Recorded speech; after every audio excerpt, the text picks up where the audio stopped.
It's going to be Rumeith and Dice facing off in a ZVT, and in the bottom right hand corner we have Dice, the Korean Terran. In the bottom left we do have Rumeith, the Green Protoss.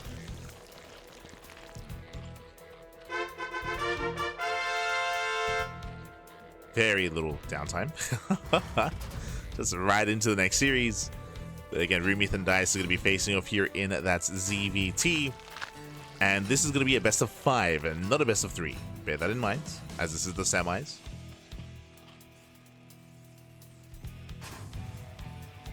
Getting into our best of.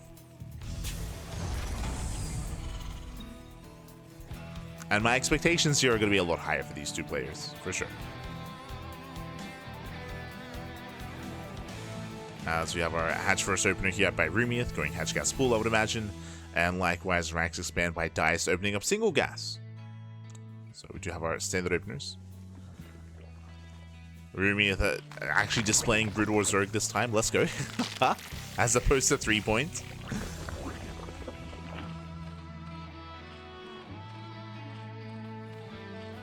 His in-game status is SE2 goes to please be my Brutal Protoss. He gave a bunch of people a rough time of it. Do you think he kind of rushed every game? Is that what? Maybe.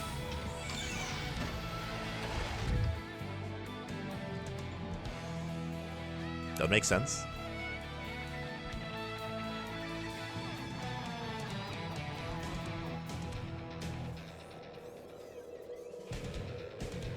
That's from here we're building up. Again, so far, just we're settling into the other game here. We're looking for each other, of course, looking for each other's spawn location. Overlord does move in. The Overlord does scout Dice. Likewise, Dice scouts Rumeith. They do scout each other. We have it close spawns.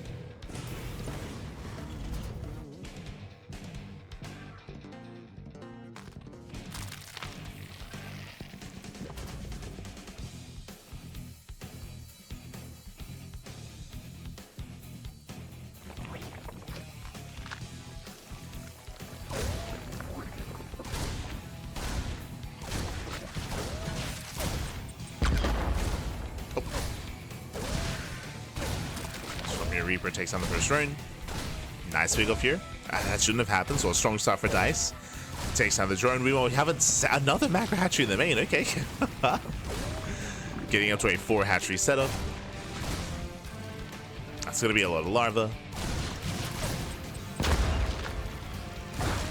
And again, sorry, I didn't even get to talk about the players here as the Reaper gets another Zergling. So 2 Zerglings and a drone so far. The Reaper barely does get away. Rotates once again. You can see how difficult it can be for Brutal Zerg players to keep up with that link speed. Link speed is done in 10 seconds. Another drone. Oh, thankfully it does not go down. But gets another Zergling. Again, without Queens, the link defense here is brutal. But the Reaper is zoned away, and oh, we are rushing into an earlier Hydra Den. Okay, I was curious, especially with all the macro hatcheries, if Rumeith was going to be rushing into mass Zergling. But the answer is no, but Hellions are moving in. The Sunken Colonies are ready. And Hellions, they break on through. They take down the first wave of Lings. They bust into the mineral line. Drones are exposed. They're on their own. And drones are getting roasted. Oof. Nice round. Yeah, very nice round. Dice does overextend, gets into the mineral line, and only gets 2 drones. That could have been so much worse. And now the colony is ready. What I was going to get at here is that Rumeith, he's one of those players that's a little bit more dedicated to StarCraft Evolution. He plays a little bit in some StarCraft 2 tournaments here and there, but it's more of a rarer side for Rumeith. I would say that Rumeith and Dice are both a little more dedicated to StarCraft Evolution, at least from our understanding. I don't know if Dice is like another active competitor elsewhere, under a different ID. So to do counterattack. They get an SCV, they get a mule as well. Liberator towards the natural. Liberator does punish. Late reaction here out of Rumeith. Yeah, 5, 6 drone kills, very late reaction. Ay. Rumeith is punished. And with that, I do want to lean towards Dice here with Reaper has Hellion and now now Liberator as well. Has done well for himself. Behind this, building up towards Bio. Getting to zone 3-1-1 setup. Stim is on the way.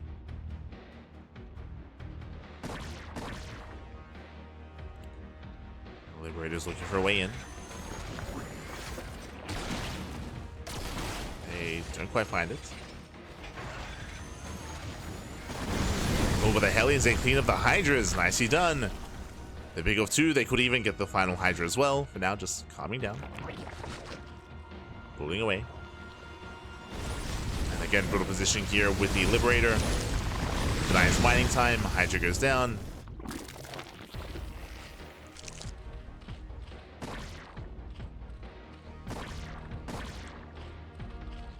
Again, the Hydra defense isn't ideal.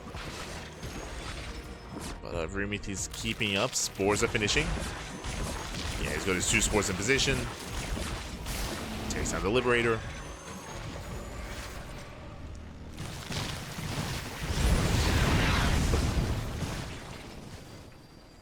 Gets one, now trying to go for the other. Throw TC on the way for dice.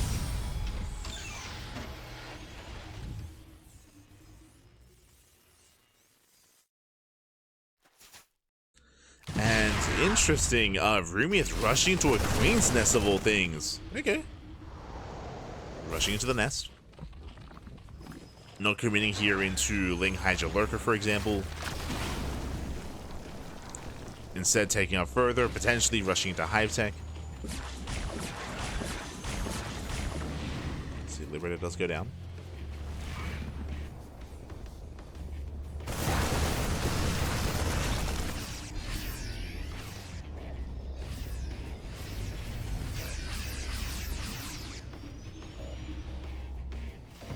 Liberator. Third base not being taken.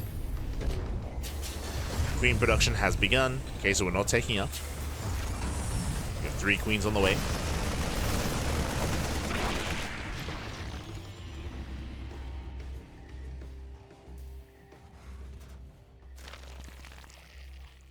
Queens are amassing. No lurker tech. Just for now, Ling Hydra. I say Ling Hydra, really just Hydra. Now, the Queen is a very different kind of unit here in Brood War, just as a heads up. It is a spellcaster. It's an air-based unit. It has Ensnare, which is similar to Fungal Growth. Similar. Shares some similarities. So it can Ensnare, can Parasite, can spawn Broodling.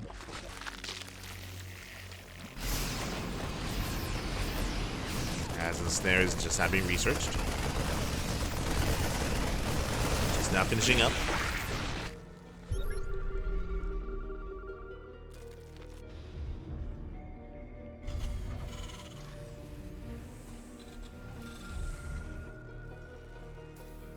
Dice is being active, looking for another way in. Does find the would-be 4th. Will shut it down. And the 4th base is quite exposed. Here comes the Ensnare. There we go. Does connect. Locks down the army. And with that, we'll catch out. Ooh, 1 medevac. Does get 1.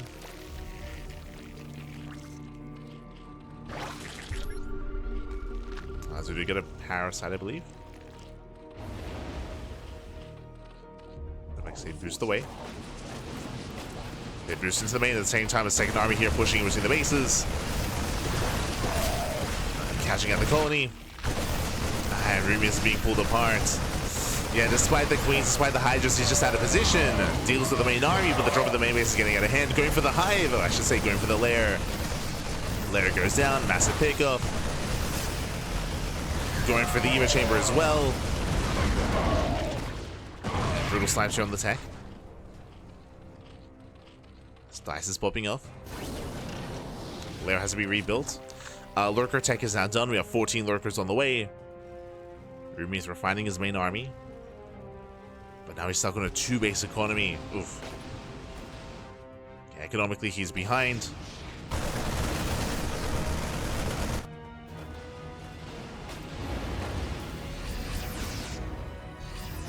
Nice pulling back. Tank while he's going up. Oh, and Snare does not connect. Oh, never mind. Does try to cover. Queens go down. The lurkers are getting ambitious. And they're trying to get within range. And looks like they will. Yeah, Rumeith, he will overrun the army. Gets on top of the tanks. Again, Rumeith, he's pretty all in here. He's going for the kill, going for the throat. Does burrow in, looks down the Marines, and breaks through. Yeah, he breaks the natural. A very intense game here from Rumeith. Oh, as he's trying to break through that final tank. He isn't quite able to. No repairs either. But Lurkers, they don't break the natural, gonna be forced back. Still 14 SCV kills. Marines, they split well. Clean up all the Lurkers. Rumeith, he's running out of steam. It was an impressive push, but barely not enough. Now, as it settles, Dice is down in workers, that is true, but he has mules. Of course, he has mules. That can help him recover. Likewise, the lair is still being researched. So, no +2 as he gets a +1 melee.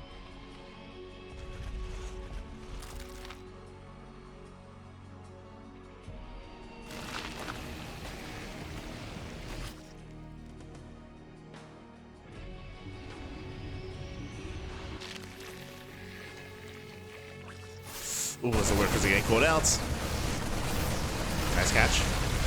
Getting one, getting two. Oh my god, he stacks up. Still overwhelms. Still takes out all the Lunkers.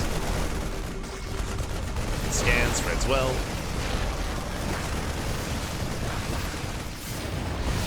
Dice trading incredibly well here. Catching out, what was that, 5 Lurkers? Jesus. 5 more Lurkers going down. Dice still takes supply lead. Still trying to build up his worker count, but he's getting there. Again, the mules are helping. Now he's getting his own 4th base.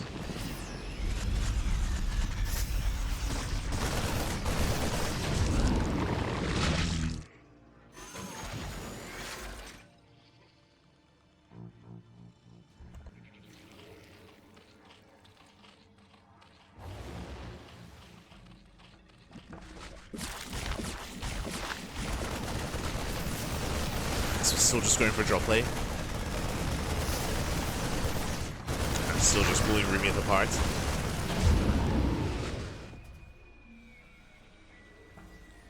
Then behind this from Dice is still just going to be a purely Marine tank army and Marine tank composition. He has yet to take up into Ghost Academy, which is a little bit surprising considering how heavy or how Lurker reliant Rumeith is. So no Ghosts. That is going to hurt Dice in a head-on fight, for sure.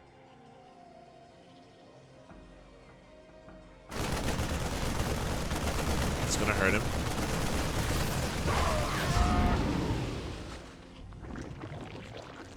Trying to build up his tank counts. Sims to the base once again. Takes out all 3 Lurkers. Rumeith coming in from behind. The army does get away. And unfortunately, after the first wave of queens, we haven't actually seen any queens since then.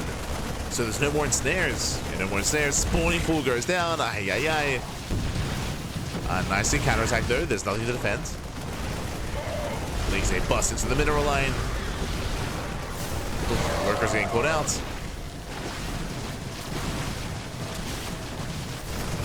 So they later respond. And town goes 15 SCVs.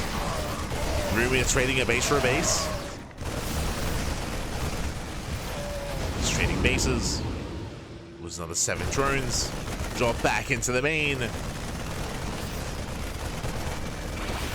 Oh, and again, this is getting out of hand, even catching out overlords. Now we have some Scourge in production. That will help. Anti-air has been something that Rumeith has been struggling with for sure throughout this game. Producing 12 Scourge. A couple of Lurkers. Defiler Mount is on the way. Scourge coming in. Let's go. Takes down the Medivac. Finally, he has an answer. I was gonna say that, especially because Vipers are a non-factor for Brood War Zerg, like anti-air and catching out these drops is gonna be difficult. But there we go. Medevac's all get cleaned up. Massive connections. The Scourge have arrived.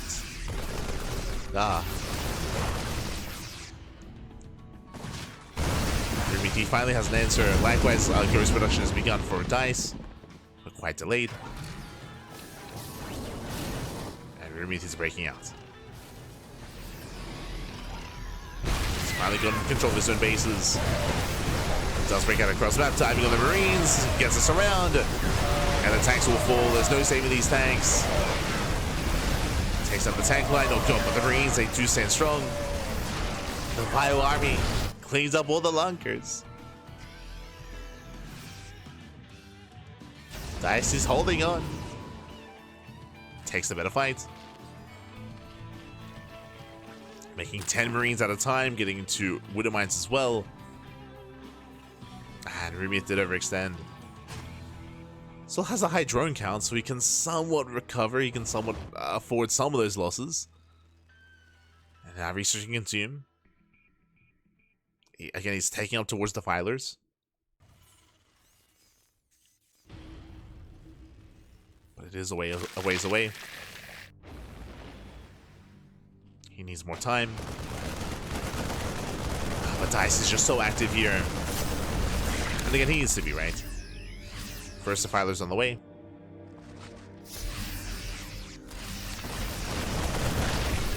Still very Marine heavy.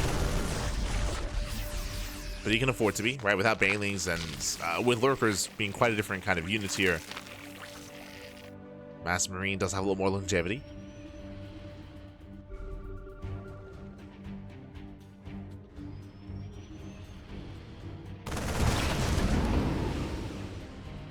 Medevac should be hunted down, but does at least unload. Oh my god, takes out all the Scourge. Okay. Dice. That was crazy. Does punish the Scourge. Once again, better engage here with the Marines, getting a full surround, coming in from behind and taking down every single Lurker. And again, these Lurkers are that much more fragile. Forced to pick up, there's no Scourge to punish. Has to rebuild his Scourge counts. The Filers are still coming in. Oh, they're getting ready. The Scourge are preparing. So we have our first Dark Swarm.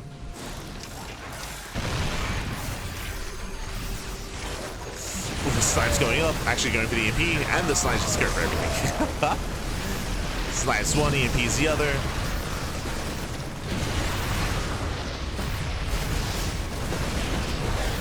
From here, Dice, he does break through. Pulling the ground army. Snipes, they don't care about your Dark Swarm. And even here, Marines, they take down the Lurkers.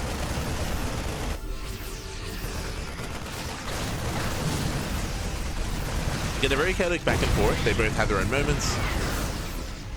But in the end, Dice, he does break through the main army. Again, there's just not much left here for Rumeith. The bases have been going down. GG gets called, and Dice will take game number 1. GG.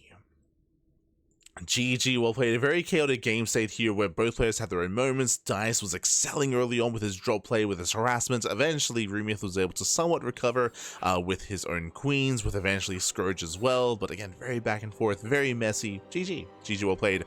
Dice does take a lead in the series. Does take a lead, and we'll see if Rumeith can get a little bit more comfortable coming into Maganatha. It does feel like there were a lot of these locations that were quite abusable when it came to Liberators or when it came to drop play. I do think that Maganatha might be a bit of a better map here for Rumeith, but we'll see. We'll see how he does approach things. We'll see if he does adjust coming into game 2. Here we go.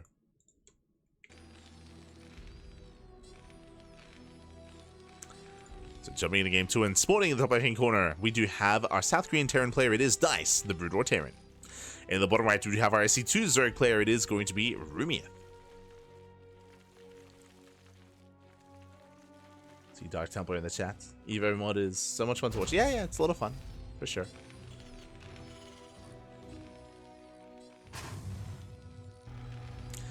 It's a nice breath of fresh air if you're a fan of StarCraft. For sure. So we should be seeing a very different dynamic. Now, what I'm most curious by here is how our openers and how our builds are going to be changing coming into this. If you remember, yesterday I was most impressed and most excited by the 1-1-1 build that DICE had shown off, just because it's just been so common and so standard and so meta to open up either 3x Stim or Double Factory Vulture. Like, those are the two builds and the two openers that have been plaguing the meta for the past 6 months, maybe even over 6 months at this point. So it was so refreshing to see a 1-1-1 into Wraith opener out of DICE yesterday. We'll see if we see something similar here, or if DICE does go for something a little bit different instead of going for what we're known to or what we're used to. So show us what you got. For now, staying the open out of Rumeith, going Hatchcast Pool. A DICE going for a Rax Expand. Rax Expand into Factory. There's no second Rax, no third Rax. Let's go. No going through Rax Stim.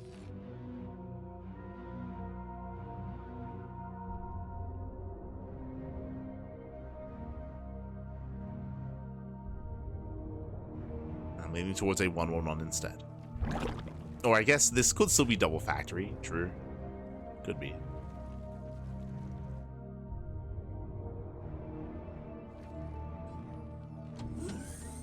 If that was the case, we'd already see the second Factory. Now opening a Vulture. Yep, going for the 1-1-1. Again, we saw this yesterday. We saw this in day 1. Now we're seeing it again here in day number 2.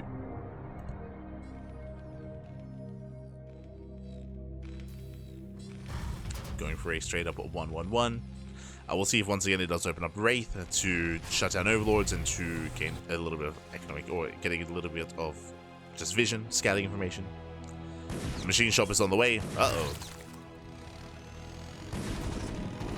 Getting into the Machine Shop. So we're leaning towards a Spider Mine. Yep, there's that Wraith in production.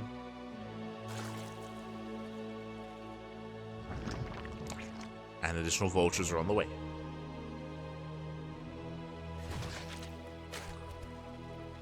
Spider-Man being resourced. So again, we saw this build yesterday as well.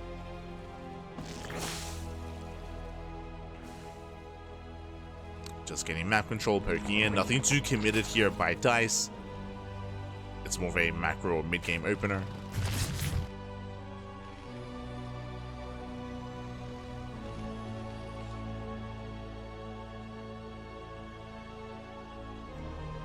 As a Wraith does move out. Again, just a singular Wraith.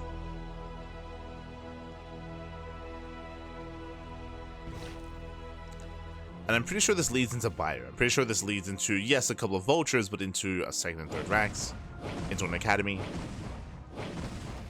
As DICE does find an Overlord. Nice catch.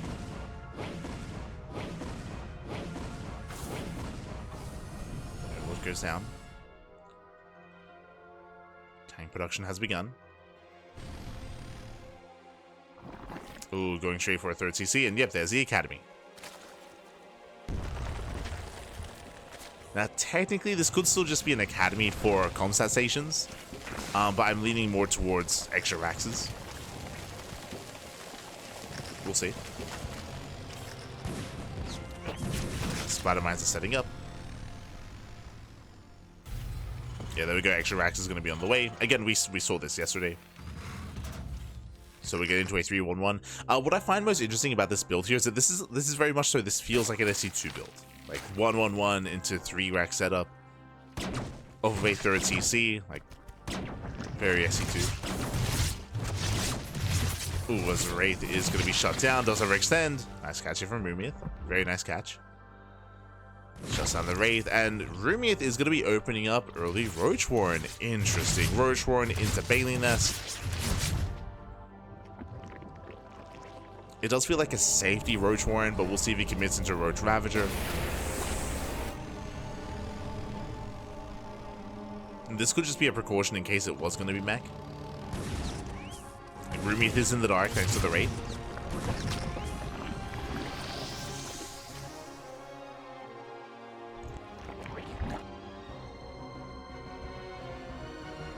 Yeah, there we go. Melee upgrades. Melee upgrades, Baneling Essence, Baneling Speed. We have Roach Speed on the way as well, so it's going to be Ling Bane, Roach Ravager.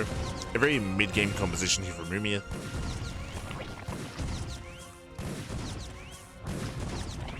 It is designed to be relatively safe. So just getting caught out.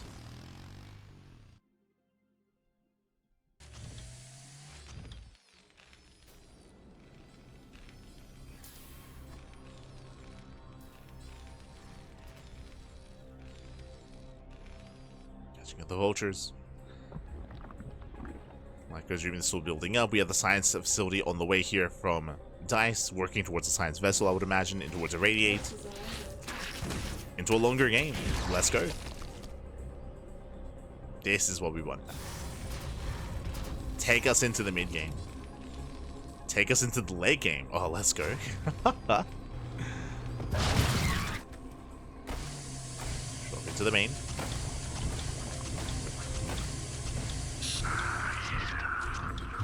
That's dropped in. Rumeith out of position. Catching up 4 drones.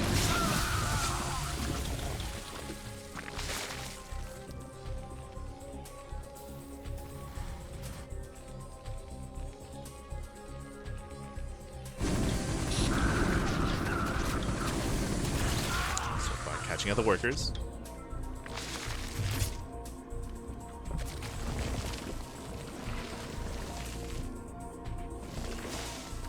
2-3 HLs on the way, taking him into the hive. I was curious if we were going to go for any kind of safety infestors, and there it is. So 2 safety infestors out of Rumeith into hive, and this should be into ultra tech. Remember, these were melee upgrades here, not range upgrades, so we're not working towards lurkers, working towards ultras instead. Meanwhile, the radiate is being researched. We did mention the science facility earlier. So far it's been a much more tame early to mid game. It's been very tame. There's been a little bit of harass here and there, like some vulture harassment, some drop play, but nothing too dedicated from either player.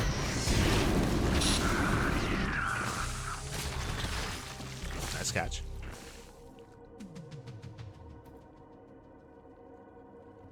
Let's go building up towards a longer game.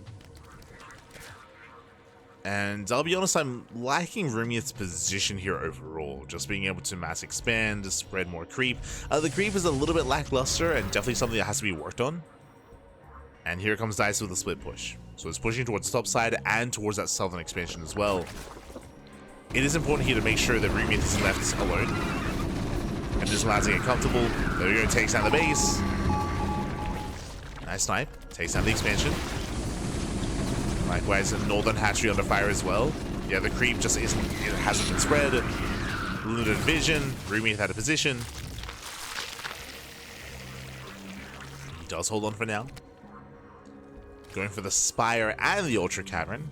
We just assumed it was just going to be Ultras, but Spire does give access to Corruptors. Some Vipers on the way. Science vessels are amassing.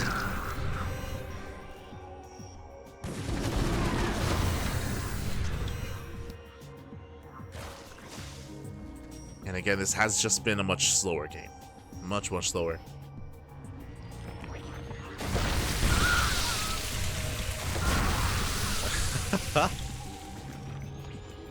Just dropping on the army. Behind this, though, what I find interesting is that we do have, I mean, just a bio army building up, but we're at 104 workers. Rumeith, his drone count is very high. I would say too high at this point. Like, this is gonna eat into the army size of Rumeith. Okay, there we go. Wait, what just happened? Wait, yeah, 114 drones. He's crazy.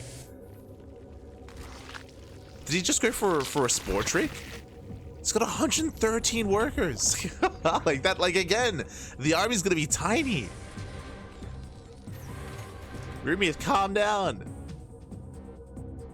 He's got 6 roaches. Got to go 3 ultras, a couple of lings.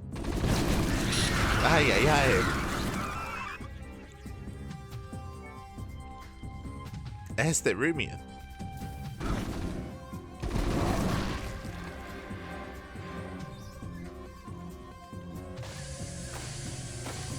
And again, you can get away with this with some of the other races, but with Zerg, like, I'm very concerned. Like, the army itself is not so robust to begin with. And here we go, Marines, they step forward. Ultras are spotted. Here come the irradiates. It does irradiate all 3 ultras. Army does stim back. Army is actually overstimmed. There's overstimmed, has to get, oh god! Nice blinding cloud. Nice fungal as well, catching out the Marines. Marines are getting caught out, but the ultras are falling one after the other. Nice fungal. 1 ultra left. Down to 0. Oh, never mind. They're still trickling in. Ah, but they're trickling. Yeah, they're running into tanks. The army kites back, takes down all the ultras. Rumeith still rallying in. Got 5 more ultras on the way. Rumeith, he does remax. Yo, we got Colossus Reactor. Double Nidus into the main, let's go. Dice, does he notice? He does. He's racing back home. As he races back home, the forward base is exposed. Dice being pulled apart. Doesn't leave anything in position. The base is going to be denied. Ooh, oh god, god. As things, they do overextend. They overextend into the army. It's going to be 7 SCV kills. We're going into BCs. Let's go. Takes down roll medevac. But BC production has begun. I'm not too certain how many starports there are ready for this. So if I'm just making the one. Oh, and he doesn't have time. Yeah, a little bit greedy here from Dice. Far too greedy. Nice defense matrix. Ultras are pushing in. First BC's revealed. Okay. Does hold. Cleans up the ultras. Does shut them down. We have 5 more ultras on the way. Remember, there is already a Spire, but I believe 0. Oh, sorry, there's only +1 air attack. Ultras, they get in. Ah, the Nidus does finish. That should not have happened. Ultras, they bust into the main. That's going to be 27 SCV kills. Ay, ay, ay. Yeah, Dice, he was distracted. And with the Nidus finishing, I mean, Rumeith, he's popping up. Yeah, he's popping up. He's not punished for his greed. He gets away with it. And again, this is critical damage. Denying mining time, getting on top of the bases. Another CC going down. And there's almost nothing left here. Like, Dice, he has tanks in between the bases, that's true.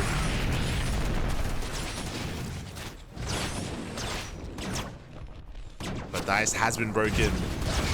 And catching out those tanks, there's no support, they're on their own. The tanks are exposed. The pants are down. And GG gets called. With that, Rumeith, he will tie up the series at 1-1. GG. GG, well played. With that, Rumeith does tie things up, and we are going to game number 3. What does Brutal Terran even have against Ultras?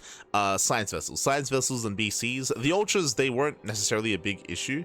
The first wave of Ultras was cleaned up quite nicely, but it came down to the Nidus in the main. Whether it's Ultras or Lurkers or any unit coming out of the Nidus from, like, that was a brutal moment for Dice. So with that, he was pulled apart. He had to send everything into the main base to defend, which means that the forward bases were exposed. Then they got shut down by the reinforcing Lings and Ultras. So Dice, he was pulled apart. GG. GG, well played. Battlecruisers were for Ultras, but it was a bit late. I wouldn't say the Battlecruisers were late. I would say that, again, like, it came down to just having a really rough time defending the main base, defending the forward base as well. Just the army was just not where it needed to be. The fact that if the Nidus hadn't finished in the main, I think he would have been able to hold on and the game would have continued. The game would have progressed. But the Nidus finishing up in the main base was a brutal moment there. I would say the game-winning moment for Rumeith. GG. GG, well played. Got the Nidus up, and with that, Rumeith does tie things up. We're going all the way to game number 3. As a reminder, this is a best of 5. True, is a best of 5. And we'll see who takes the lead. Oh. As we are getting to our next game. And loading once again into Magnatha. Spawning in the top left-hand corner, we have our red Terran player, Dice. In the bottom right, we do have our SE2 Zerg. It is Rumeith. Bearing in mind that Dice, as he did lose the last game, he had the choice to make whether he wants to play SE2 or Brood War, and he did stick with Brood War Terran. So here we go.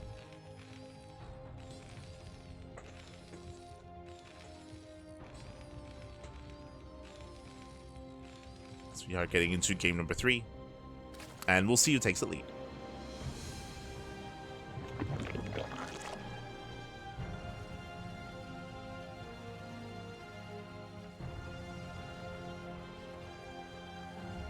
And again, it's going to be on Dice to tighten up his base defense as well, to be able to keep up and shut down those Nidus Worms, to make sure they do not get up and running. It's the same case in SE2 as well. I'm sure if you're familiar with StarCraft 2, you would know that in a similar situation, if Nidus Worms get up and running in the main base, and in SE2 it's not Ultras, it's Lurkers instead, but if Mass Lurker gets in, that can end the game, right? You camp the production, you get into the main base, you take over the main, and that can end the game then and there. We've seen many a player like Clem, like Maru, like Björn get taken out by that kind of play. It's applicable here as well.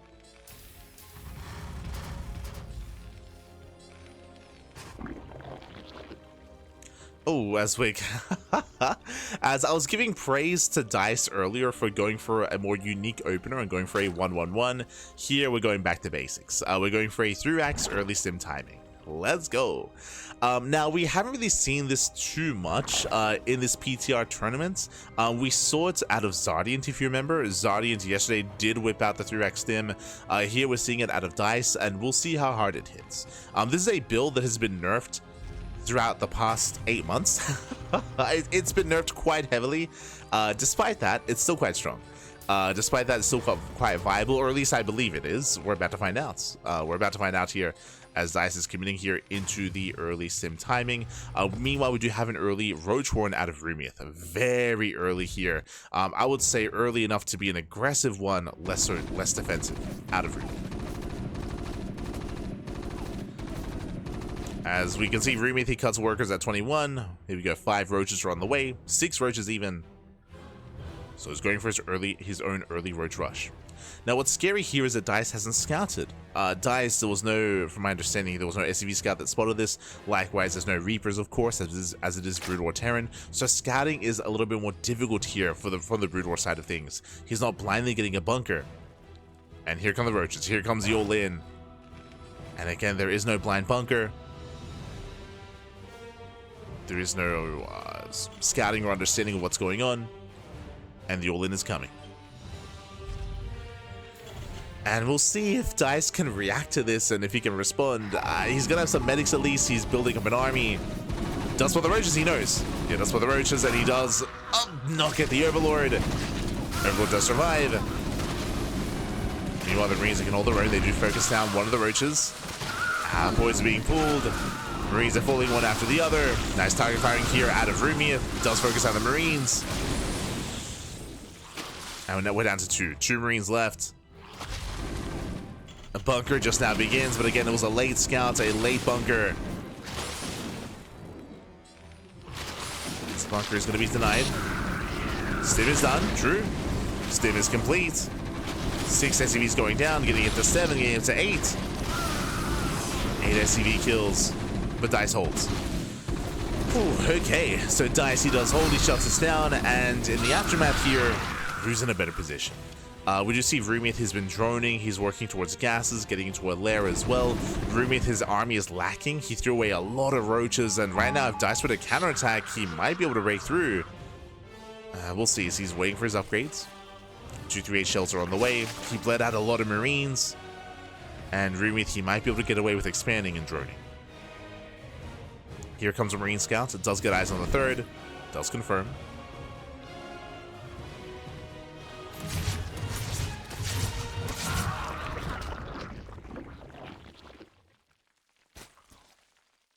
Confirm. With that Deliver Chamber on the way from Rumeith. Now, because Dice sees the 3rd base, yeah, he's moving out. He's pushing, and he's looking to at least cancel the 3rd. We'll see if he can.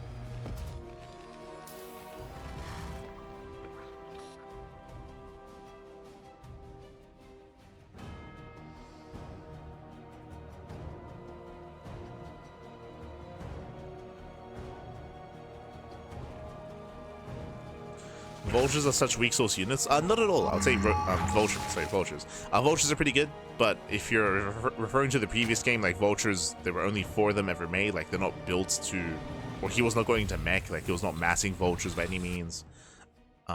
They could excel when it comes to harassing, but they were used in a very different way in the last game.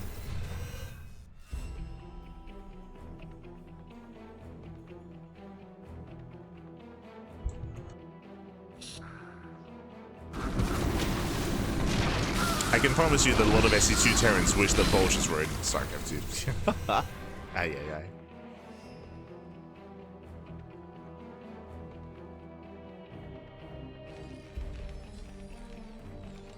As Dice go for a split push. Roaches are building up. We can see Rumeith cutting workers early. What's important here, 2-base all in. Rumeith has a 3rd base. I don't know if you can see here, 0 drones. There's 0 workers at the 3rd. So massive 2-base all in. Marines, they keep it into the bases, but again, Rumeith, he's not been droning. He's been making nothing but roaches. And Dice is getting caught out. Yeah, he's getting caught out completely here. And now he sees, as you can see, 0 workers. Like, there's no economy. But Rumeith, he's not pushing out across the map. He actually turned everything. Oh, no, there he is. I was like, where's the army? Does move out. Does push into the main. Boys are being pulled to defend. SCVs are going down. And how much damage can Rumeith get done? Remember, he's all in. Wasting some shots here on the Raxes. Not ideal. I see defense back at home. So far, 10 SCV kills. He doesn't trade with the Marines. Dice holds. Dice is holding the main base out, but there's still more roaches. Yeah, there's still more roaches. He's still walking across the map and going for siege mode. Let's go. Deny siege mode. Siege mode is denied. 18 SCV kills. Denies the 3rd base as well. And he can force a cancel. Can force that cancel. I say that, actually, quite a lot of HP.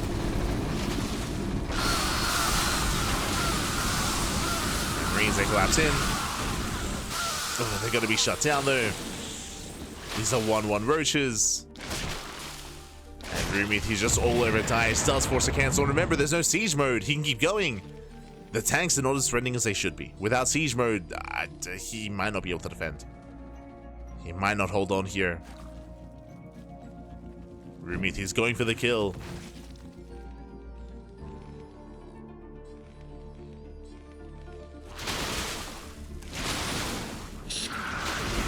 Does dive into the natural. Piles here on the main army. Does turn away the tanks. Siege mode is now done. He can siege up. And he does.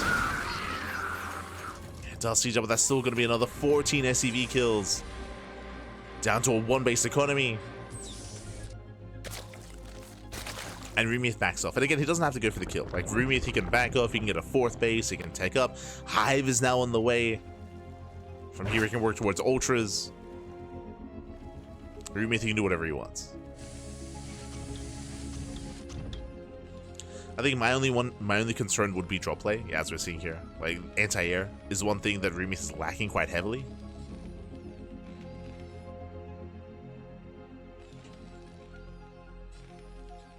So he's lacking anti-air.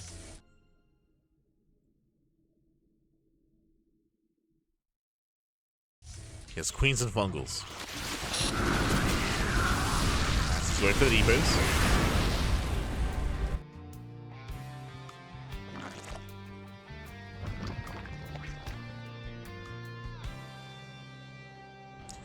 Once he has the Hive, he can go into Viper Tech and get parasitic bombs. Queens, they keep. Oh no, the Queens! They keep up, they shut down the drop. Ay, ay, ay. Nice, he was patrolling into the Queens. He scans, he sees 3-base saturation. Ay, ay, ay. And Rumeith is running up. And here comes the Ultra Cavern. Again, the Hive is on, so now into Ultras. Getting up to a 4-base economy. Again, he's free to drone up to 80.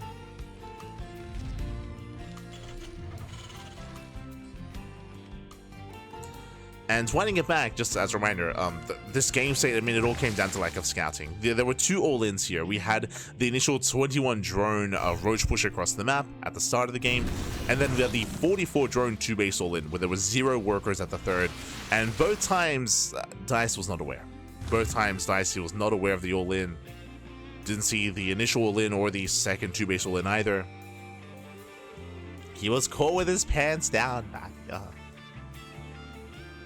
Both times, he just never put him on. Even after the first all-in, he's crazy. So unfortunately, he was just, again, lacking that scouting information. This is also what vultures do provide you, or typically they provide you, is their ability to get across the map, to scout it, to confirm what's going on. That is the downside, one of the big downsides of going for a 3x submarine sim timing early on. It's your lack of vultures, your lack of scouting.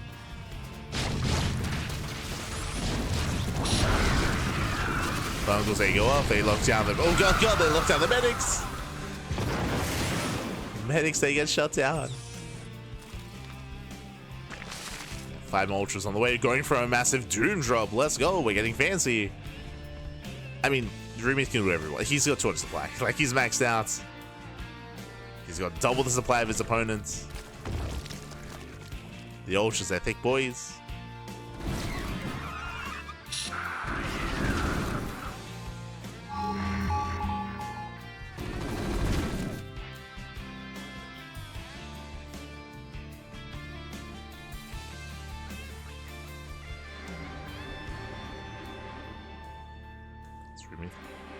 He's gonna dive in.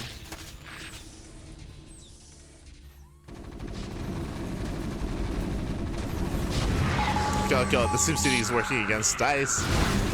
Half the tanks are on siege, Fungus coming in, and here come the Ultras. GG gets called, and Rumeith takes a 2-1 lead in the series. GG. Whew. GG, well played again. Rumeith with a hyper-aggressive style here, going for non-stop all-ins, and once again, as we mentioned, Dice, he failed to scout both all-ins. The initial one off of 21 workers, and the follow-up all-in off of 44 drones as well. Again, unfortunately, he was just unaware of how committed his opponent was being. As a result, he was teching, he was expanding, he was getting a third base, he was delaying his own siege mode, he was working towards a longer and later game, whereas little did he know that all-ins were coming. All-ins were coming his way. GG, well played. With that, Rumeith does take a lead, and we'll see if Dice can recover and force the ace match. Let's go. Let us go. As we are getting into game number 4. Once again, it's gonna be Dice's map of choice, or pick of choice.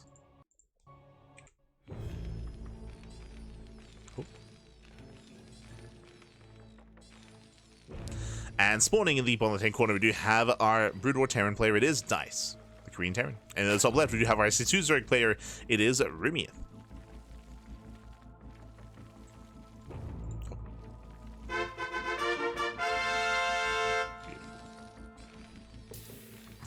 Here we go. We're locked into Vermeer. Vermeer, of course, is a 4-player spawn map.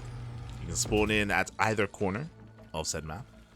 And because of this, we often do see greedy builds. We often see CC first. But, oh, never mind. There's going to be an earlier Rax here. I mean, I don't blame Dice, especially after the last game, considering how aggressive and how all-in Rumeith was. So Dice being a little bit safer. Going for the earlier Rax. And he could gamble a little bit here and go for another 3x stim timing. We saw that last game he wasn't able to embrace his stim timing because of the roach aggression of Rumeith. So we could try to go back into it here. Otherwise, we could see a double factory into mech, into massive vulture. Or we could see a 1-1-1. There it is, second Rax. Okay, we have the answer. If at first you don't succeed, try and try and try again. So remember, last game we had a 3x sim timing out of Dice, but he failed to hit his timing because of the roach all-in that hit before his bio army and before his sim could really kick in and really get into high gear. It looks like Dice is going for the same build here, hoping that this time he can actually get away with it, hoping that this time Rumeith doesn't all-in.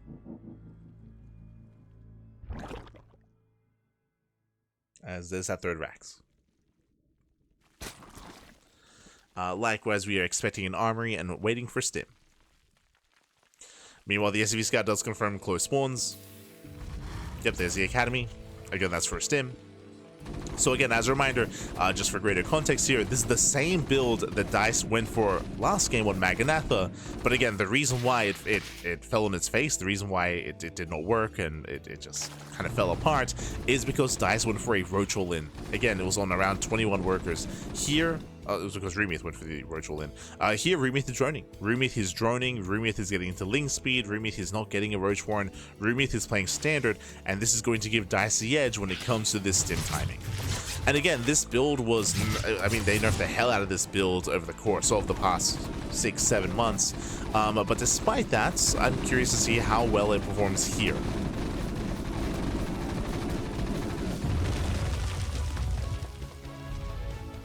For those that haven't seen StarCraft Evolution before, the reason why this was nerfed so hard and the reason why this was so dominant over the past 7 months is because of the way that Stim timings and 3 axes are different here compared to an SE2. The Academy does give you access to Stim, true. What else does it do? It gives you access to medics and to fire bats as well. In StarCraft 2, this kind of timing and this build hits a lot later if you want to hit with medevacs, just because you have to wait for the starport.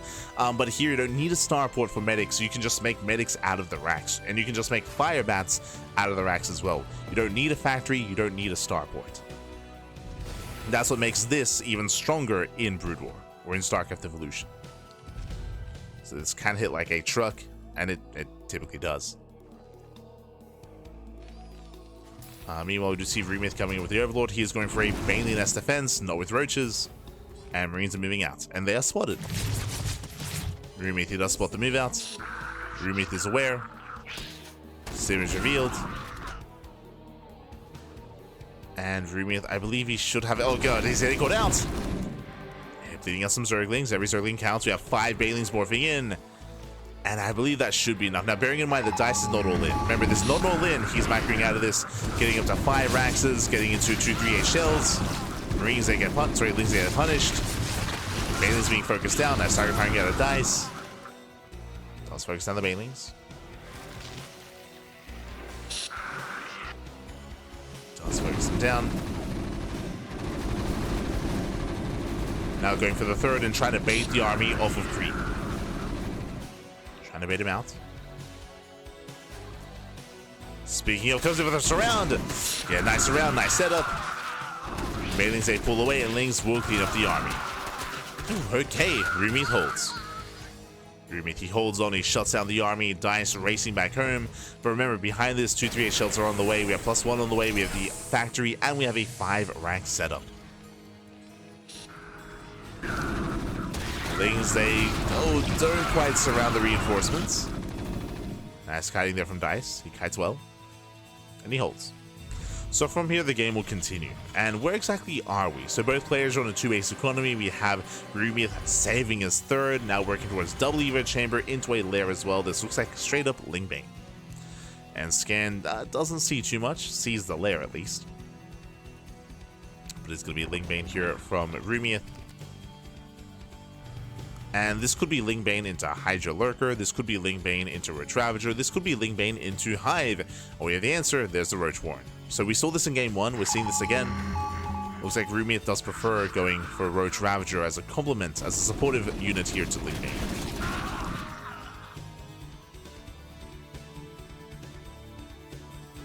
So still going into those Roaches. I mean, it is a safe way to play.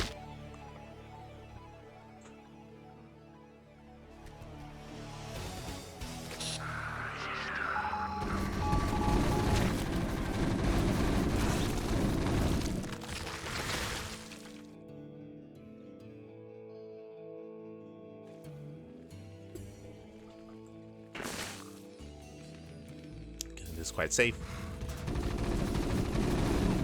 Likewise, Marines do catch out the Overlord of the main. Overlord does confirm the production. And Rumeith is taking up towards Hive, towards Ultras again. So just like last time, it should just be Lingbane Roach Ravager into Ultra. That should be like the end goal here of Rumeith.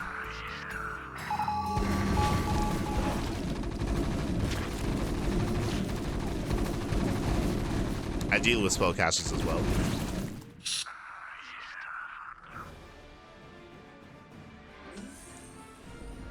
Dice is being active. Here comes that science facility. Again, that should be for science vessels. That should be for Irradiate. We spoke about it and we saw it in game 1 on Maganatha, where Irradiate is ideal against Ultras, Irradiate's ideal against Infestors. That's also where EMPs come into play. So science vessels are going to be a pretty crucial part here in regards to the Terran army. Oh! As Lee May does collapse in, just coming for the surround. Not bad. Catching out almost every single medic. That was what, like 10, 12 medics going down? Jesus. Catching out all the medics. And catching out Dice. Oh. As Rumeith is overextending. And does overextend. Does get punished. Overall, I still think that was a better trade for Rumeith though, as he called out so many medics. You can see that 12. Well, 12 in total.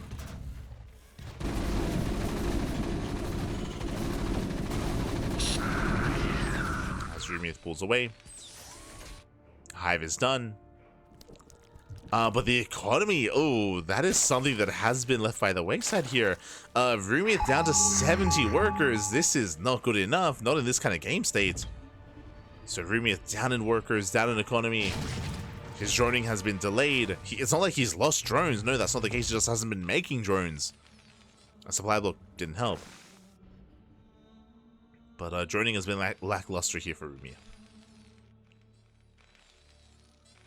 Meanwhile, science vessels are building up. The Ultra Cavern's on the way, but again, like the drone count is not where it needs to be. Does need more workers, does need a greater economy.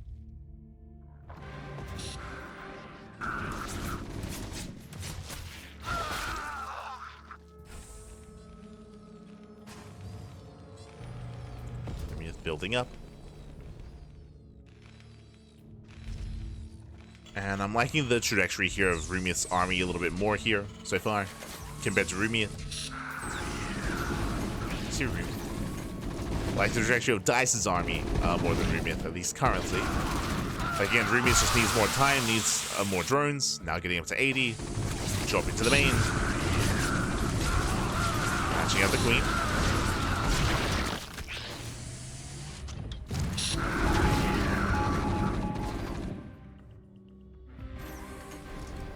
As the science vessels have arrived. Now your Ultras amassing.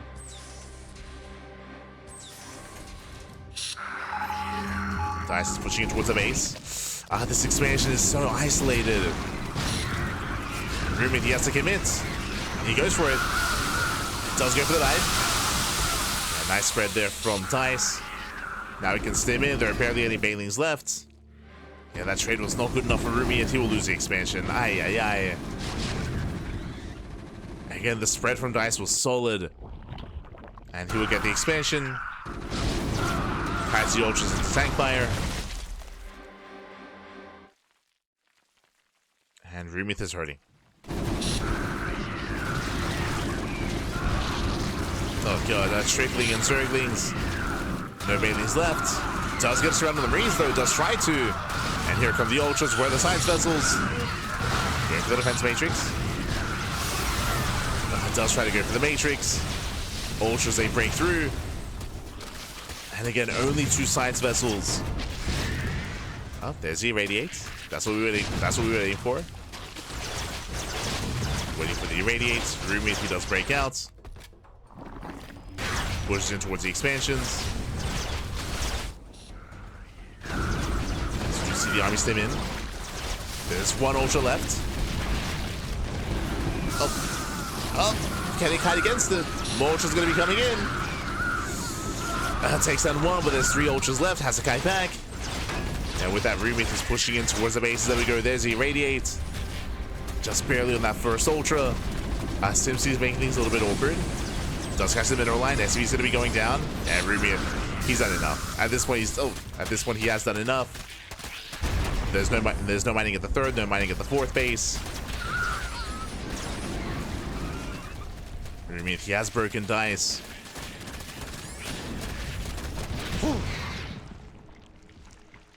Again, Dice, he did well when it came to breaking the 4th and killing the expansion, but alas, he only had, what, 2 science vessels? still only has 2 science vessels.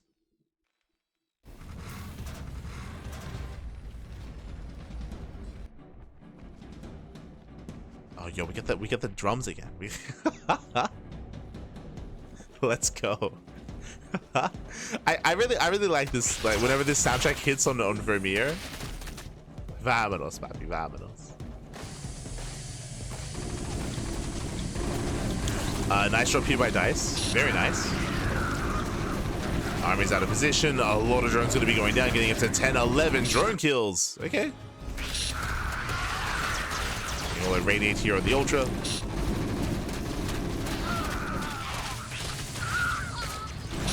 Some drones. Oh my god. The army does get in. The spread is not good enough there from Dice. It does take a lot of damage. Takes down both Ultras. Spire is on the way. You could argue the Spire is late. As the drops are still distracting. Dice slowly recovering, reclaiming his own third. Vessel's getting a little bit cavalier. They're moving out. They're hunting down Ultras. Speaking of, they find one. There it is. They get the irradiate.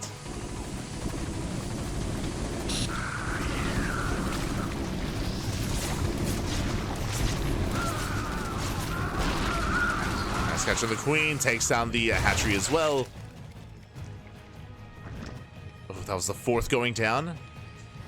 Now, Rumeith, even though he has a decent drone count, remember, he's only on 3 bases, and even then, he doesn't really have much of an economy to work with. He doesn't have any mineral patches. You know what, Double Nidus? Uh-oh. We've seen this before. Double Nidus into the main. Dice, does he respond? He does not. The Nidus orders are finishing. Big oversight. Dice, he did not notice. But where are the Ultras? They're not where they need to be. Yeah, they're out in the open. They were not in the Nidus. Nice irradiate. Oof. As Ultras, they break through the Marines. Oh my god. They get shut down by the tanks. The Ultras, they melt. Jesus. And Dice is holding. Dice, he holds. He defends well. Against the Nidus swarms were my biggest concern, but there were no Ultras inside. No Ultras in the Nidus. And with that, Dice, he's stabilizing. Stabilizing on 3 bases. Rumeith, he needs to expand.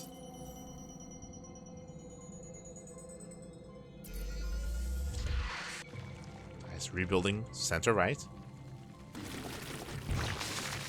Getting his 4th.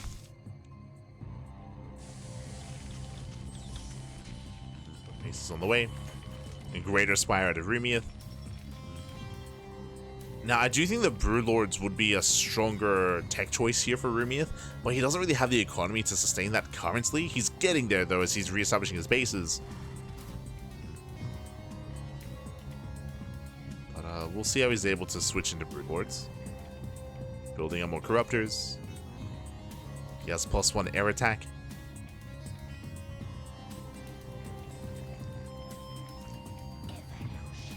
You know what, Dice, he sneaks out across the map. Does sneak out. He's got an SCV in the medevac. In the dropship. Okay. Fair enough. Force to pick up. Ultras, they do hit the 4th expansion. Gonna be able to knock it down.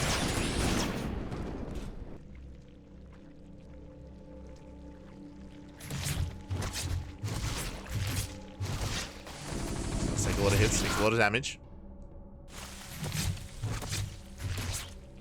And so far, Rumeith is keeping up with the drop play. Yeah, Corruptors, they shut them down.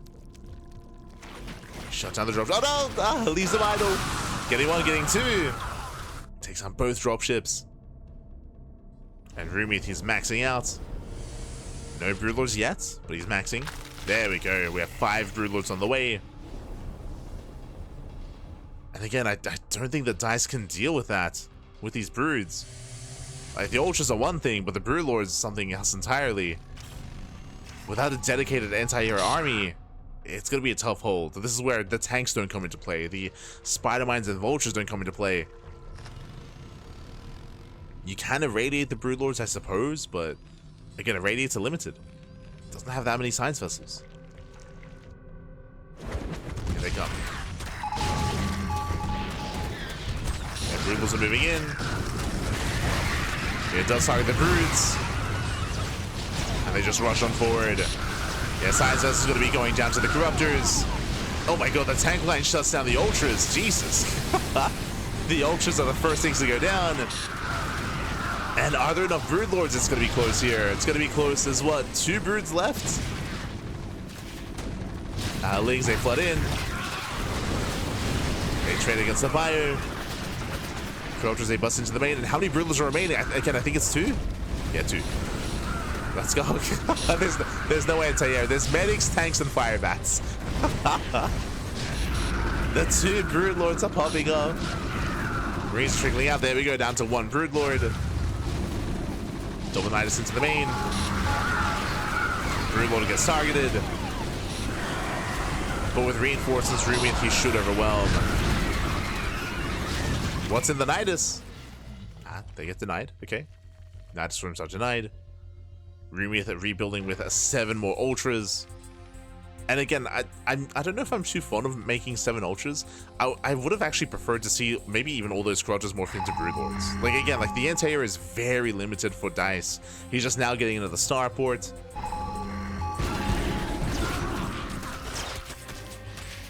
I mean, maybe there's no wrong answer here for Rumeith just because he has momentum.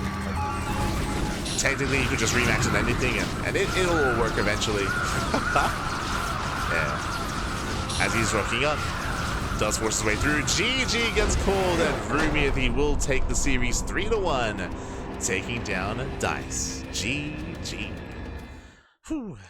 GG, well played. He will claim the series. Again, a very intense back and forth.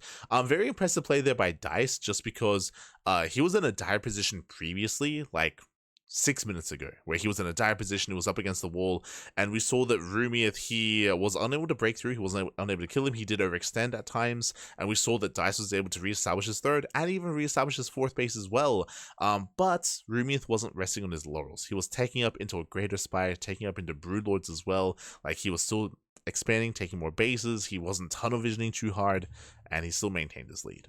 GG.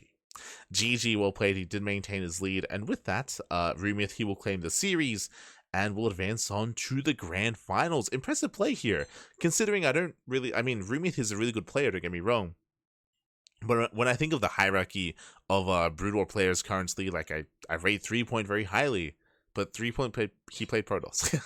True. Like, it's one of those things where coming into this tournament, coming into this bracket, I had high expectations from 3-Point. I mean, he got knocked out early. He was not really much of a factor coming into this. And this also allows other players to excel. Other players like Rumeith. GG. GG, well played. And with that, we are getting ready here for our next matchup. Let's go. Is Ranking playing in any of these competitions? I remember him being a thing in StarCraft 2 Heart of the Swarm first being a thing. For currently, I would say no. Marine King, he hasn't been active for a very, very long time. I guess technically he could, like, no one knows exactly who Dice is, or I say no one, only a select few people know who Dice is. So I guess technically Marine King could be Dice, I suppose. But yeah, that's merely only speculation. Otherwise, outside of that possibility, like Marine King, he's not currently active. I do think it's worth like mentioning some of these older names, just because of course Tasia's back, right? I mean, hey, if Tasia can come back, if the STC can come back, then anyone can come back, really. So yeah, exciting to see like what comes in the future of 2025 for StarCraft Evolution. For StarCraft Evolution to bring back the SEC, and for it to bring back Supernova, and for it to bring back Tasia as well. You know, potentially we might see some other returning players from years gone by also return as well. I'm holding out hope for patience. Holding out hope. That's my dream. That's my dream.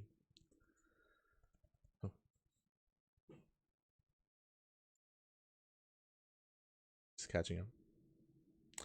I guess good versus tanks, maybe Valkyrie so strong. I mean, as a reminder, the reason why we kind of mentioned it towards the end there, where Rumeith, he could do anything he wanted just because of his economic advantage, right? Like, so whether it was getting into Brood Lords or getting into Ultras or maxing out on even Lingbane Roach Ravager, just because of the economic lead, like Rumeith, he had the freedom to kind of remax and rebuild with what he so chose. That's what I was thinking. StarCraft is the SEC is back. Why not some of the other big names? That's what I mean. So I would say that currently, no, Marine King isn't back, and there's no signs of him returning. But you know, as even you said, right? Like if the SEC came back, then it's possible that we might see some of these other players return and get interest once again. I would say it's possible that they might come back, but I would not hold out hope for that. I would not expect that. So yeah, we'll see. We shall see when it comes to other returning players.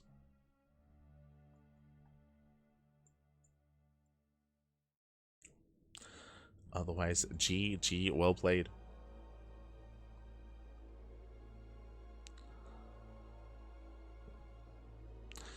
And with that, we are going to be wrapping up our semifinals. When it comes to the rest of the broadcasts here, there was another broadcast as well going into lower semifinals and going into the grand finals as well. But we are going to be keeping that for another day to wrap up the StarCraft Evolution League Masters. We're going to be wrapping that up at a later date. Again, we do have a very busy weekend ahead of us here. Quickly going over the schedule and quickly going over our matches. Bam! We can have a look together. But we have the Fusion Esports League. We have FEL Fusion Esports League, the Polish Championships over the weekend. It's going to be a very intense weekend, as always, here on the CranKy Ducklings. For those who are unaware, Fusion Esports League is a new tournament that is announced in Poland. It is an $8,000 offline event. So it's a big offline event happening, and they just announced that Clem and Rainer are going to be a part of the event as well. So they have some global invites. Clem is going to be there. Rainer's going to be there alongside some of the other top players in the world as well. So a big event is happening that is going to be after Esports World Cup, but this is kind of like a lead up to that. This is the FEL Polish Championship. This is a Polish only tournament. This is going to be featuring players like Arts, like Papi, like Geralt, Christianer, Elazer, Spirit as well. They're all going to be Trifax. They're all going to be facing off in the Polish Championship. It's going to be a 2-day event, or I think even 3-day event. We're going to be all over that here on the channel on the CranKy Ducklings, and we're going to have the Fusion Esports League main event. Again, that's going to be at the end, or that's going to be at the end of the month. That's going to be after the Esports World Cup. So we have again another big event happening. Not just this event, we have the Streamer Zone event that was announced as well. That's going to be a $25,000 prize pool. And of course, we have the thermal 2v2 circuits around the corner as well. If you want some more if you want some more StarCraft Evolution, again, we're going to be going over the rest of this event next week. I do apologize for cutting this broadcast a little bit shorter here, but we do want to make sure we are well rested, just because, as you can see, FEL starts at 2 a.m. It starts at 1 a.m. KST, 2 a.m. here our time, so we're going to make sure we're able to catch up and get ready for the cast in the evening. At 2 a.m. cast, it's gonna be brutal. It's as always. Also, I can now confirm, I can now say publicly, I know that there were some people that were asking about it that maybe weren't too sure, but yes, we do have a permission, we have authorization now to cast Esports World Cup. We casted it last year, so we assumed that we would be able to this year as well, but we will be casting the EWC. Esports World Cup will be here on the channel. We're going to be co-streaming once again. We co-streamed last year, we're going to be co-streaming this year as well. So EWC will be on the channel, and when it comes to other things around the corner, right, the SEL, the StarCraft Evolution Championship is also going to be in August. August is going to be the, like, SC Evo month. After EWC, then all the players can focus on StarCraft Evolution. We'll see if the arcade gets updated. We'll see if we're able to actually, like, patch the mod. I hope that we can by the time August comes around. Otherwise, it's going to be a little bit awkward broadcasting the events, and we'll do our best. We'll do our best. Otherwise, thanks for watching. And again, we'll see you guys later on tonight for some more StarCraft. I'll be here for EWC. Let's go. Clem is committing. Yes. Clem is committing. But yes, we're going to be wrapping up here for the time being. And again, we're going to be back in the evening at 2 a.m. with the Fusion Esports League with the Polish Championship. We'll see you then for our next broadcast. Otherwise, thank you so much for watching, and we'll see you guys next time. Until then, hasta luego. Ciao, papi, ciao. Hasta luego. See you next time.